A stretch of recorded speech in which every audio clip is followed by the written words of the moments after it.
But I think a little history is important here. And thinking back about, looking back to September 2001, September 11th, that sort of changed how American police policed. The mission changed a bit. You began to see sort of the birth of the militarization of police because the mission changed into a much broader and more closely tied to the federal government rather than local communities. Fast forward a little bit into the financial crises that began in 2007, and then the total financial collapse of 2012. And what you saw happen was budgets just constrict all over the United States, cities' budgets, large, small, didn't matter. And what was getting cut? The low-hanging fruit. Community policing was getting cut. It was just getting slashed. And service delivery was just focusing on patrol and response to calls for service. So the community engagement piece began to get stripped away. Technology has also impacted what we're seeing today. Back then, people didn't just walk around with video cameras. Right now, most of us have 2 HD cameras in our pockets in our phones.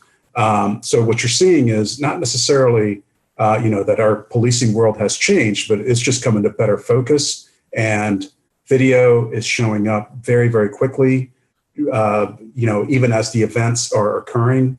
So in my career, I've seen this happen. It was in dark alleys before. It's now on YouTube and CNN. I guess what I would do is widen the lens even further and say that where we are now, which is a very visible sort of crescendo of crisis around race and criminal justice. You have to trace it back deeply in history. You have to think about it as something bigger, as Penelope said. It's not just policing, it's the criminal justice system as a whole and how it operates in this country. And so, we have a Black Lives Matter movement, which has responded to the fact that the state, as expressed in police action in this country, has not valued Black lives, hasn't protected the Black body in a way that we have a right to demand. But this has great historical roots. You can go back to slavery, you can go back to Reconstruction and convict leasing when police and the law enforcement in the South rounded up people, Black people, for crimes of loitering and things of that nature, and put them essentially in labor camps in the absence of slavery to provide a labor market. You can look at the history of lynching and the state's failure to protect Blacks through that process. And you can look at urban unrest in the 60s and this nation's response to rising crime, which was essentially to racialize it and to drive a tough on crime approach that both implicitly and, as we're still seeing today, explicitly connects Black skin with criminality. So you have to look at it in that broad lens.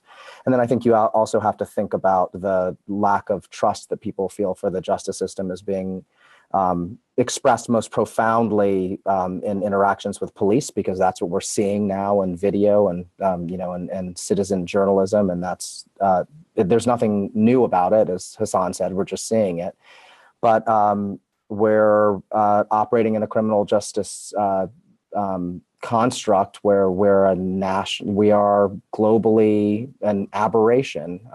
We have 5% of the world's population. We imprison 25% of people who are imprisoned in across the globe.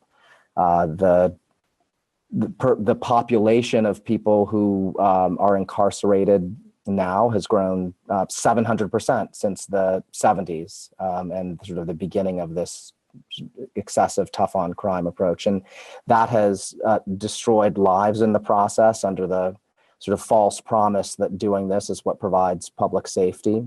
And we as a democracy have bought into that. And I do say we as a democracy quite seriously, because all of the choices that we've made to have a prison complex like that and